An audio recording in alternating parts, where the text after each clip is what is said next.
On screen and canvas, images of the west of Ireland as Split Image presents the work of Jack B. Yeats.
How dim and dull is our world compared to what Ireland fashions from the same raw material, the same sky, the same passion, the same pain, and with her talent, wrote Julian Green. The art of the Irish painter Jack Yeats illustrates this notion.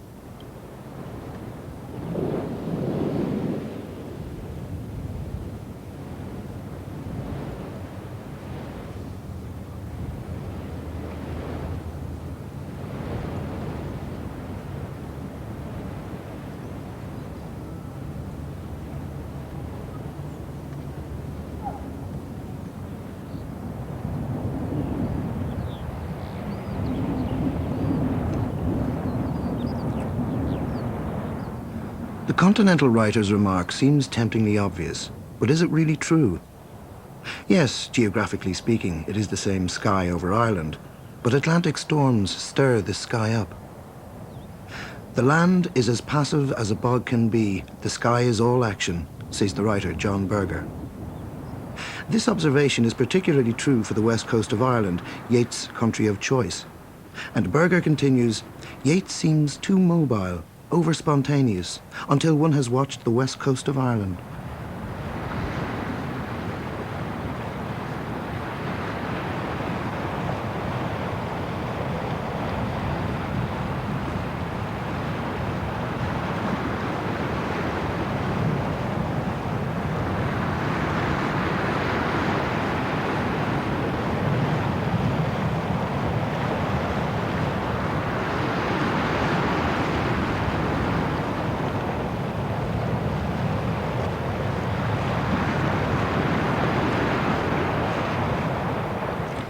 Jack Yeats' friend, Samuel Beckett, wrote, "He brings light, as only the great dare to bring light, to the issueless predicament of existence." Berger, who also counts him among the great figures of 20th century art, says, like all artists who achieve a degree of universality, Yeats is closely bound with the local and particular. In describing the painter's affinity to his scenery, Berger makes the sky a dancer, tender and wild alternatively, to get just one glimmer of response from the peat. In portraying this relationship lies Yeats' mastery. And he adds another dimension, the presence of the human figure. Thus his paintings become open for storytelling.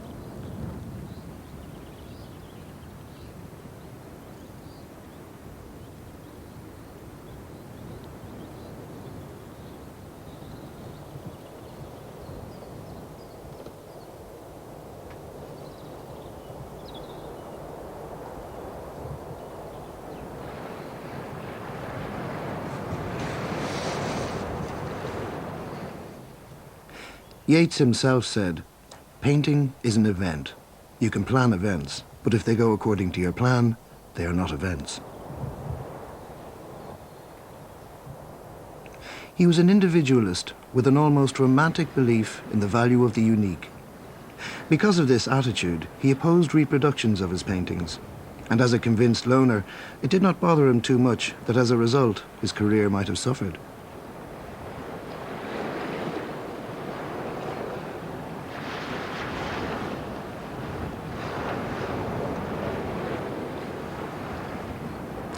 Jack Yeats was born in 1871 and he died in 1957. He came from an artistic family. W.B. Yeats, the poet and Nobel laureate, was his elder brother.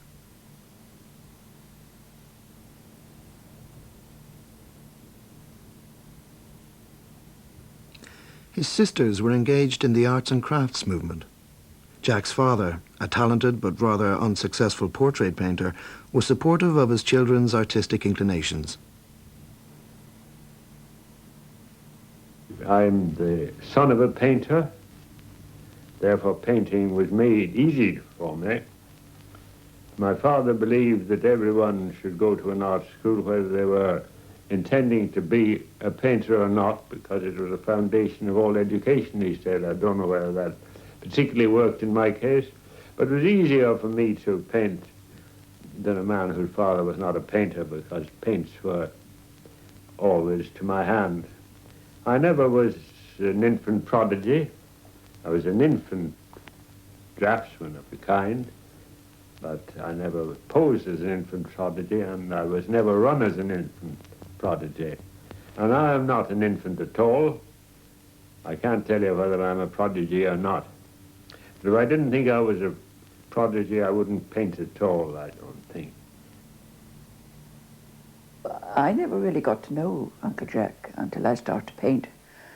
When I started to paint, I think he saw me as a person, not just as his brother's child. So I wrote to him, and he said no. He was very sorry he couldn't teach me to paint because he didn't know how he did it himself. When people gathered in his studio, they tended to be tantalized by this man who could keep so much to himself, make enigmatic remarks, and never really make a very definite statement about his painting. I've never met anybody like him, and he had a very cold attitude. His eyes were very chilly. And W.B. Yeats's epitaph was, "Cast a cold eye on life and death, horsemen pass by." Don't get tangled up with this nonsense. Keep on your own ground. And that is what he did. All of his creative life, in a sense, was lonely and separate. What his friends told me about him was what a lovable character he was. Well, he could be pretty acid, but generally speaking, he didn't gossip. He didn't go around saying nasty things about people. And he didn't have affairs, so there was nothing to the gossip to get a hold on. Jack was never a poser at all. He was a down-to-earth character, and if he wanted to keep warm in the studio, put on his great big coat to keep warm. He was practical, very practical.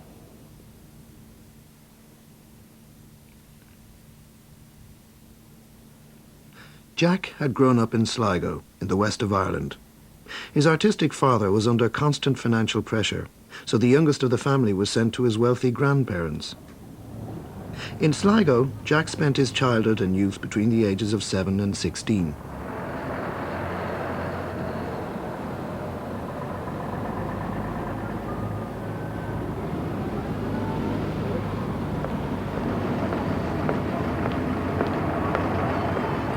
The lively town used to be an important Atlantic harbour. His experiences there made a strong impression on young Jack. His grandfather's family had ships. They transported grain from Sligo to Liverpool and other places. So he would have been in and off ships, and he would have seen the sailors and heard their tales of foreign parts. He seemed to have had great freedom down there, and he would have been wandering around the roads, meeting strangers on the roads, tramps and people like that, and they would have told him what was going on. The foundation of everything I paint is Sligo, which was in every way my jumping off place and is my spiritual home always. In Sligo, horses were the background to everything. Everyone thought in terms of horses except those that thought in terms of ships. And even the shipmen were, like all sailors ashore, liked to see themselves aloft on a horse. And then there used to be fairs would come, well, because it was fair day. when people come and sell their cows and cattle and sheep, pigs and what have you. And then ballad singers would come along and amuse them. And he would enjoy those. And then there would have been small circuses going around as well. He would have enjoyed the fact that they came from goodness knows where, and they went to goodness knows where, and they appeared to have perfect freedom. So that's probably where he got his initial liking for them. Added to which, I think his own sense of independence, which is always very strong.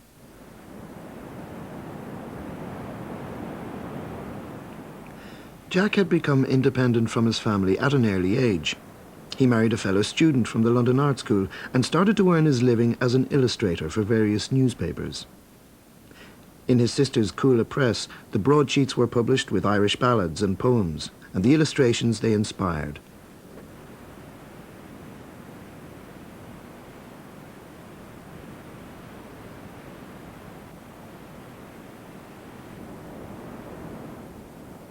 Here again we find the places from his childhood, the circus, the pubs, the markets.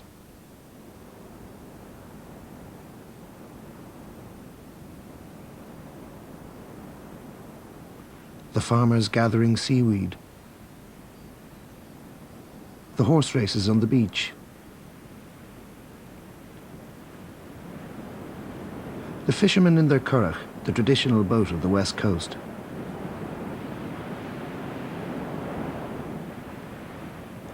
For the first 10 years of his creative life, drawings were his genre. Yeats developed his own style. He started to paint in watercolours, and he found his subject, life in the west of Ireland.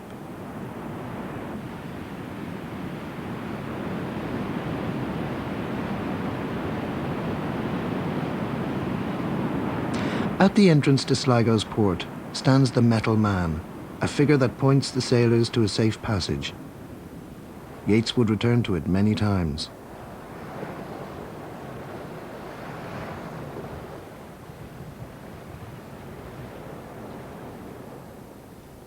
After his studies in the London Art School, he stayed in England.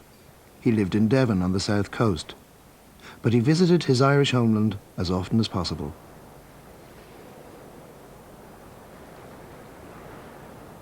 The most important of these visits was a trip he took in 1905 with his countryman John Synge, the dramatist.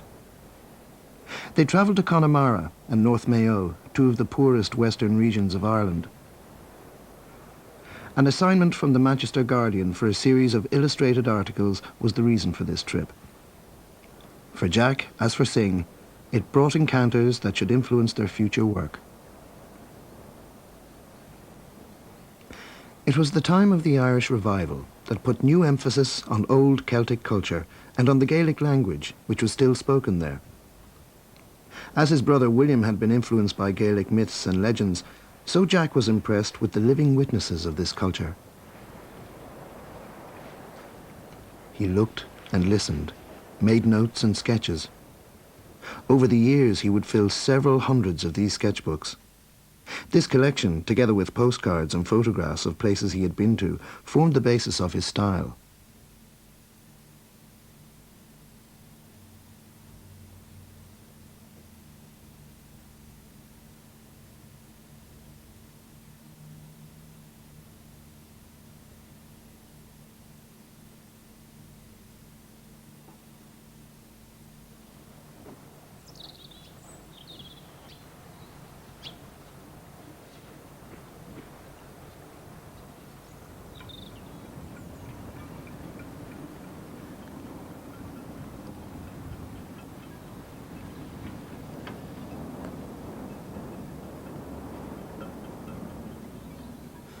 Looking at the sketchbooks, one can see the improvement in Yeats' technical skills.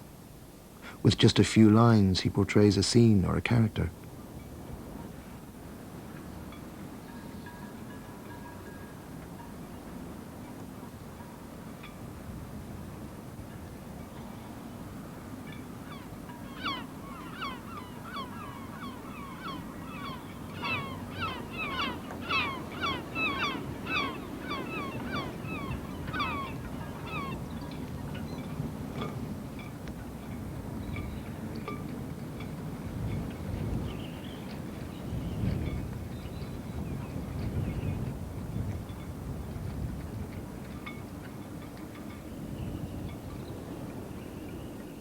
Nobody creates.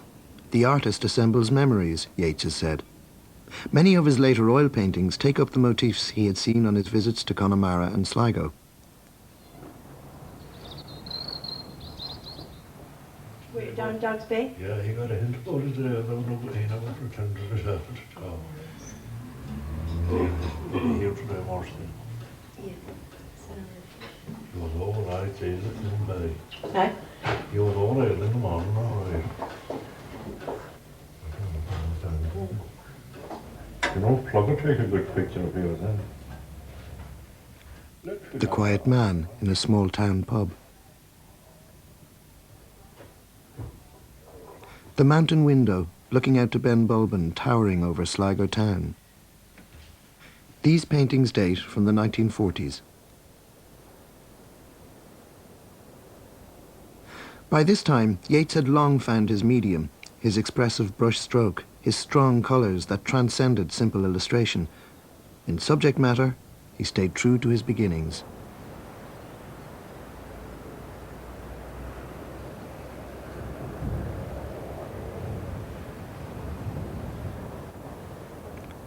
The Singing Horseman is one of his most joyous images.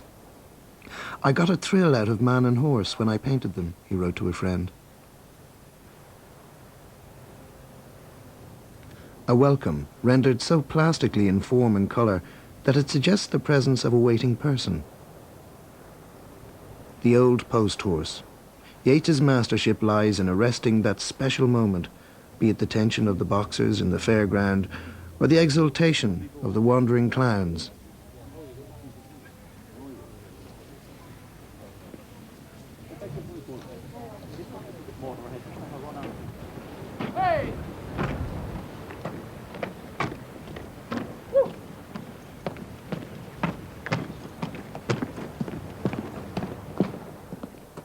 He portrays their individual honour, their humour and their tragedy. His distinction lies in making these people subjects of art in a time when Irish academic tradition favoured the merely picturesque. When John Berger once pointed out to him the parallels between artist and clochard, who share the same love for freedom, the only difference being that the artist won and the clochard lost, Yeats smiled and said, "Yes, but some of the best people are losers."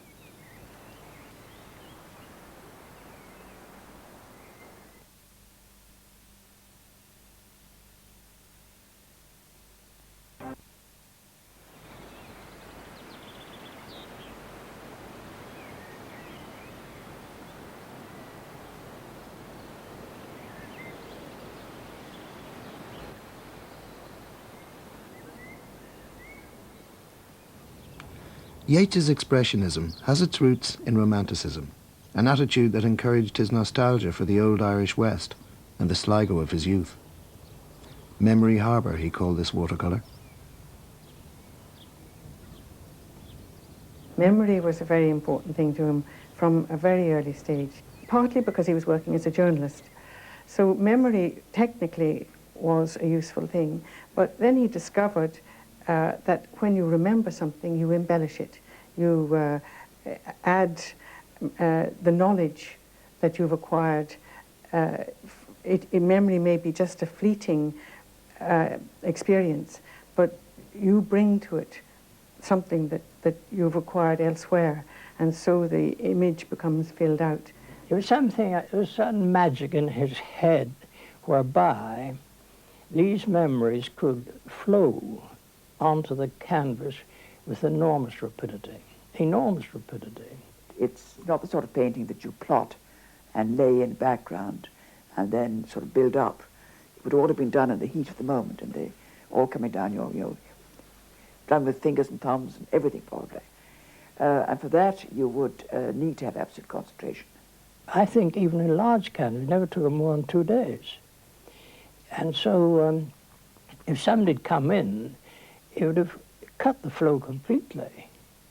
The thing would have stopped, it wouldn't have worked. It was in his head.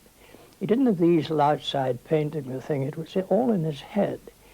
And when he was ready to paint, he painted very rapidly. I'm quite certain of that. Did he ever describe this process to you? Did he talk about it? Not a word, not a word. He never told anybody. There might have been a load of pixies or dwarfs that did the whole thing. He let them in and claimed the work. No.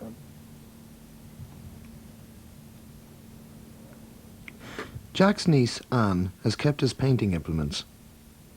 She's one of the few people who had access to his studio, even though she never watched him paint. He did tell me once that when he'd finished a painting, he used to put it away in picture racks for 6 months. He had big books and he wrote the titles down and the details down. And then beside the big title, he would draw a picture of a bird, meaning the picture was ready to fly off and have its own life. At that time, Jack lived again in Ireland. He had decided to return in 1910. For nearly 30 years, he lived and worked at Fitzwilliam Square in the heart of Dublin.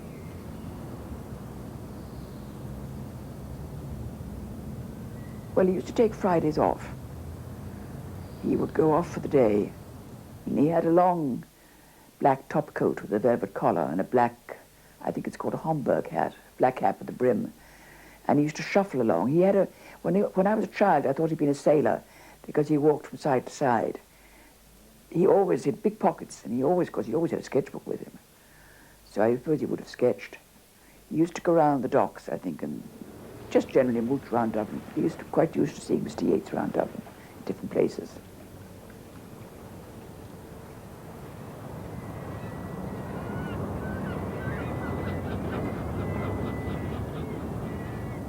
Dublin's docklands attracted Jack, just as the port of Sligo had fascinated him as a child.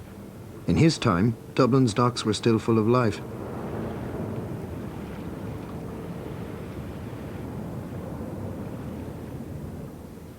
The power station at the mouth of the River Liffey.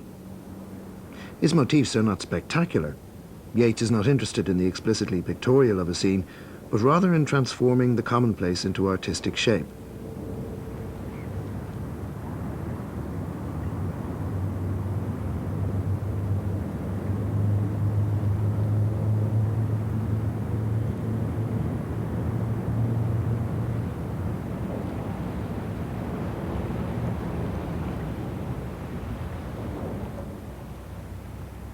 Coalboat, a painting from 1929.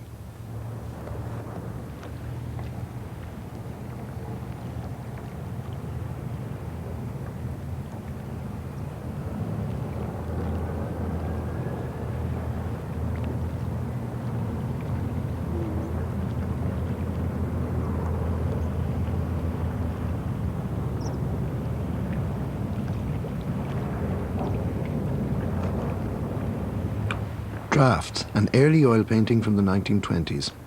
In front of the flat plain background, the treatment of the figures already shows something of the loose, lively brushwork of his later expressive images. It's the people Jack is interested in. In the 50s, when I knew him, Dublin was full of characters. There were all sorts of strange people who, especially in the summer. In the winter, I think they went to the workhouse for shelter. In the summer, they came out. So it was full of interesting people. And he would have had plenty to see.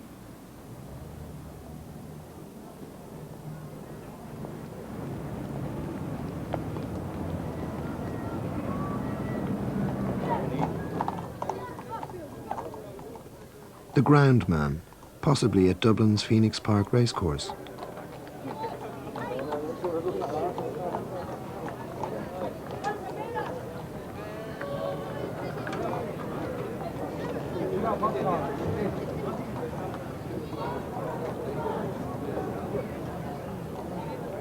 The Morning Laugh, two characters in a mood between exuberance and grim humour.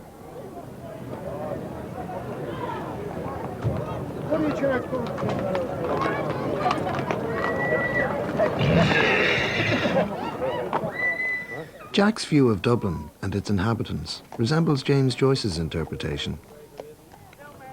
His walks over the horse fair, the market on Moore Street, and the harbour follow routes that Joyce's characters might have known.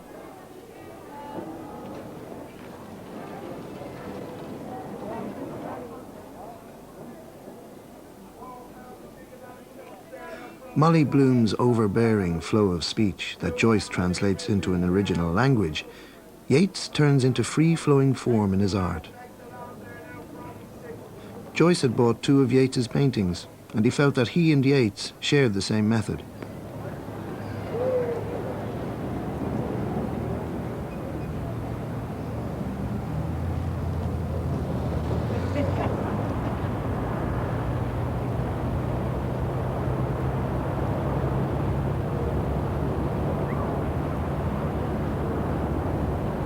Again and again, Yeats returned to the river and its surroundings.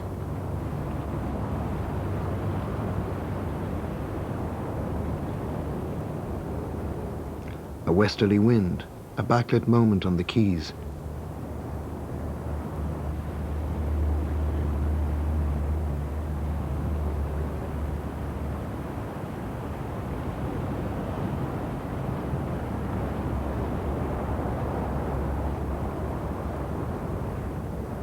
The Liffey Swim, held every year in Dublin.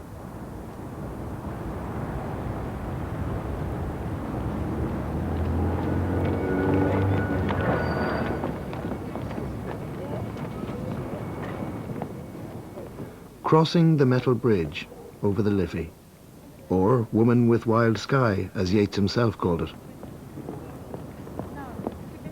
These moments that flash up in his paintings, the originality of his style, the roughness of his motifs, irritated some of Dublin's cultural circles of his time and made the man from Fitzwilliam Square an outsider.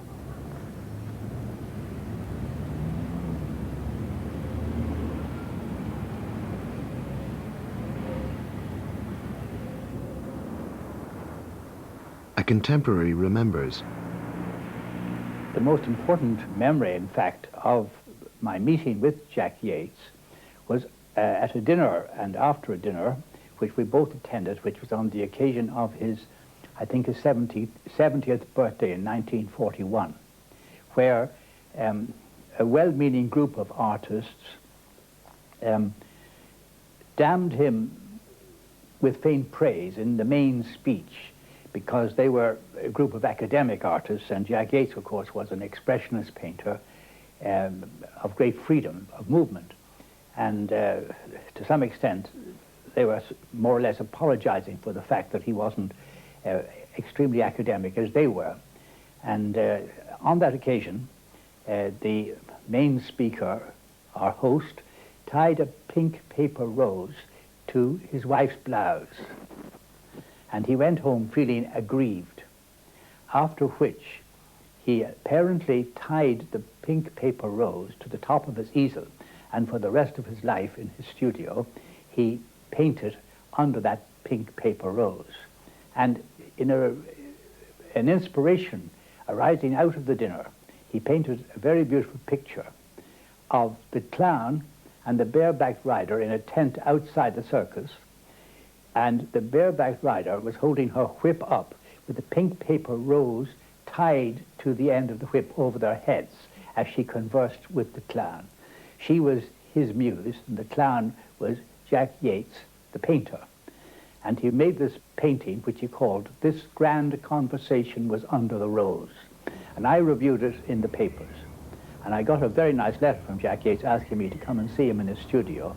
And he explained to me that he'd painted this picture with a resolution that from that time forward, he would never ever talk about his pictures to anybody. He would paint them for his own pleasure, and they would express his emotions, but people would not ever be told why he painted them. To an art critic who began to expatiate on the merits of a painting by Jack Yeats, which Joyce had bought, Joyce said curtly, "There are great silences in that picture, Mr. M." Jack found a kindred spirit also in Samuel Beckett. He had quite a lot of association with Sam Beckett, and they exchanged ideas about painting, but with Jack Yeats again being reserved. I think Sam Beckett was the one perhaps who made more of the observations. But all the time there comes through this picture of a man who kept to himself and made a few remarks about his painting, but was much happier for people to make their own observations. I found him enormous wisdom. He spoke very seldom, but when he did speak, it was most useful for me. I used to see him in Portobello, Nasium, where he spent the winters, and I always brought him a bottle of sherry. And 3 weeks before he died, I made my usual appearance, and realizing I hadn't far to go, I said, "Now, Jack, I'm a young man. I'm 18, and life is before me. And I want you to tell me in one sentence, if possible, but not more than two, what I should do." So we drank our sherry, and after a long time he said, "Ah, well." But this happened to be the title of one of his books. Yeats's books, novels and plays date from the 1930s and 40s. They show him as a satirist whose skepticism is softened by the deep sympathy he shows for his characters and their unpredictability. In style, his writings follow a free-flowing train of thought. They're very like Beckett's in some ways. They don't seem to have a plot. They don't. You can start them anywhere and finish anywhere. They're like semi-disconnected scenes. And I noticed if he gets tired of characters, he just kills them off. They get run over by trams or all sorts of curious deaths when he gets tired of them. They're quite entertaining to read, but they're not actually novels. I don't know what you'd call them. It's almost as if there were things he couldn't paint, and so he wrote them. In all of them, he has the eye of a painter, and you will see him focus on something, and you could almost see the impasto being put on. It was something in the family that they always seemed to match words with images. So obsessive that he, in one book, says, "Let's bury words." He almost as though they were a bad dream or something. But in his titles, they show his feeling for poetry. And Where Shall We Be Then? A title full of expectation, premonition, and adventurousness. The Harvest Moon. The title suggests an allegory. Under the full harvest moon, sailor and traveller meet, one the alter ego of the other.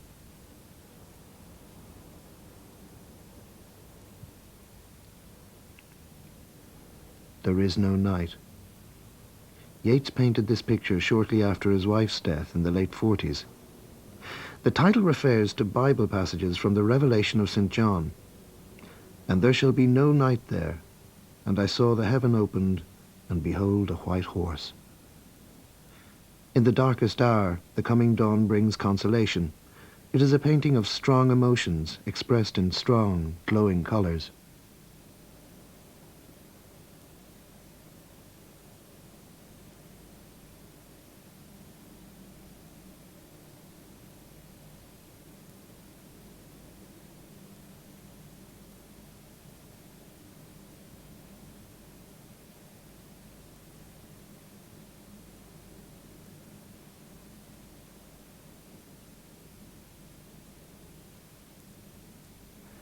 Yeats painted a similarly visionary landscape with Men of Destiny. Men of Destiny, of course, it has a pun, if you like, in the title, because the leading party at the time was Fianna Fáil, which means the soldiers of destiny. And destiny is, or Fáil, is another name for Ireland. So that Men of Destiny, just on the face of it, means these are characters who have life before them, who can achieve things. And in the evening light, as they walk up the peninsula from their boat, the sun catches their bodies and transforms them so that they seem like supermen. But it also refers specifically to Ireland in the sense that these are the men of Fáil, of the land of destiny. It is Ireland. Today, Yeats's body of work has long become part of Ireland's national heritage. the National Gallery of Ireland has established its own Yeats Gallery. Besides an important collection of oil paintings, it shows a selection of his watercolours and drawings.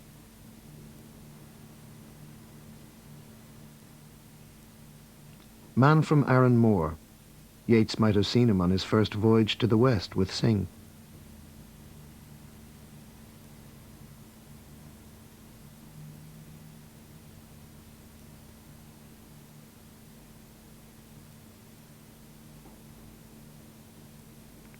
A self-portrait from the 1920s.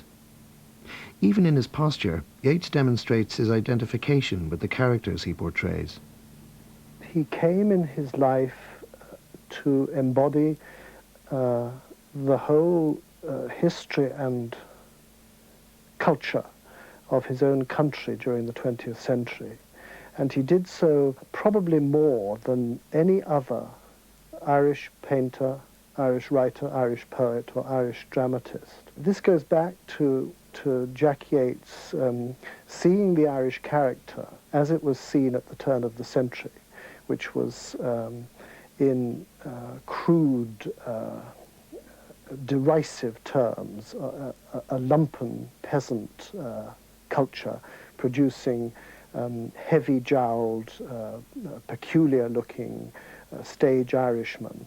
He saw that and he disdained it, he despised it. Now Jack had that sense of mission about recreating life in Ireland, as it were embodying the nature, the culture, the pulse of the country. Now there came a point when he transcended that, and from the 1920s on, when he was well into painting in oil paintings, instead of this piecemeal representation, he began to embody the collective, remembered, reimagined world of the Ireland that he'd by then come to know extremely well, in paintings which become symbolic, mythic representations of his country. A race in Hy Brasil, the mythical island in the Atlantic, the Isle of the Blessed.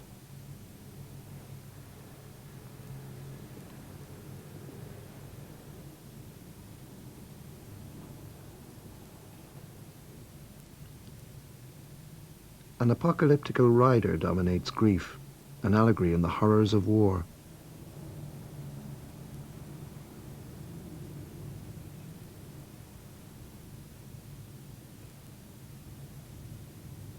Music of the morning. The musicians are starting before dawn, defying the official ban on marching, a symbol for rebellion. The painting is part of Trinity College's collection in the Provost's House. Many Irish institutions like to adorn their representational rooms with Yeats's paintings.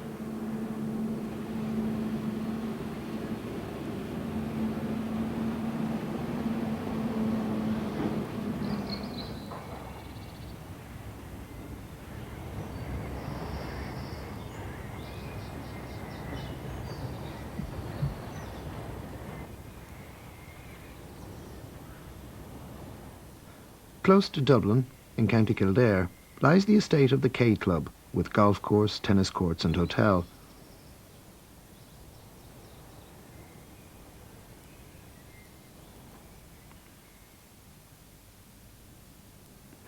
The K Club, too, boasts a Yeats room, with a bust of the painter and the collection of entrepreneur Michael Smurfit.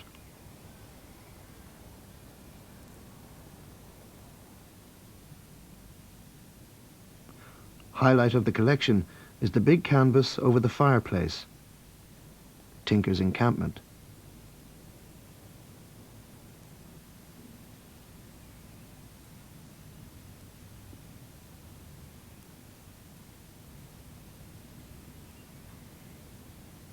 In the art market, it's doing extremely well. As you know, a picture recently sold for over £500,000.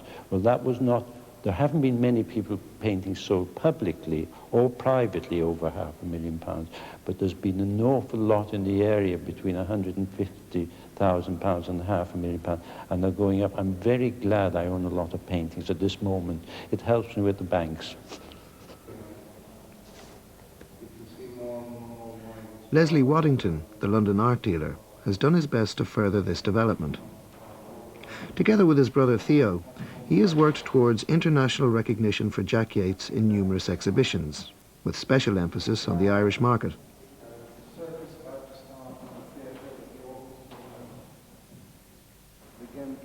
Theo Waddington with the former Taoiseach Charles Haughey in the Royal Hibernian Academy in Dublin. The brothers fulfilled their father's legacy. Victor Waddington had his gallery in Dublin. He was Yeats's art dealer and close friend.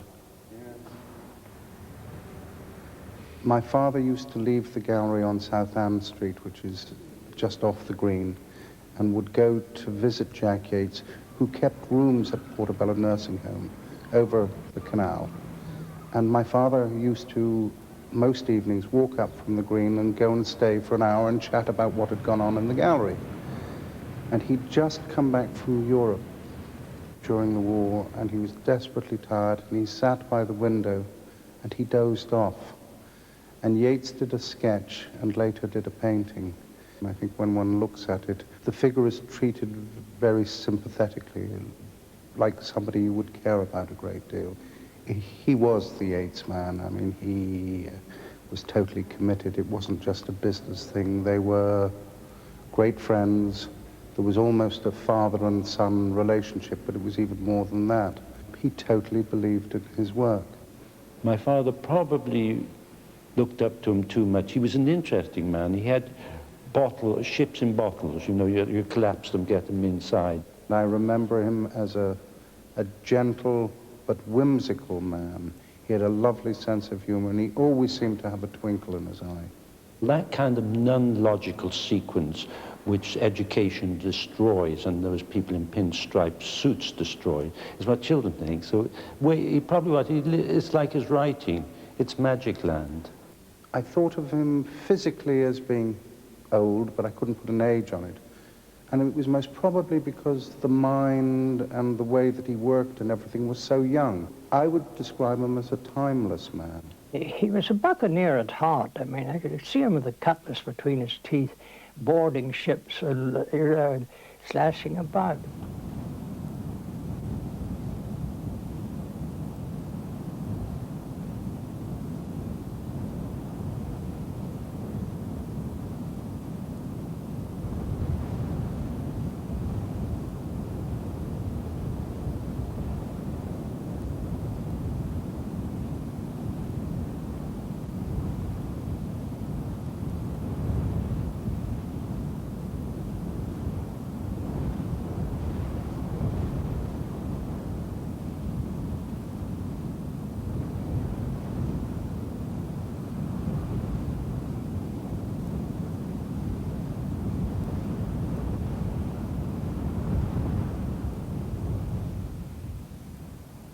Next Monday at 11:35, Split Image is all about Tennessee Williams.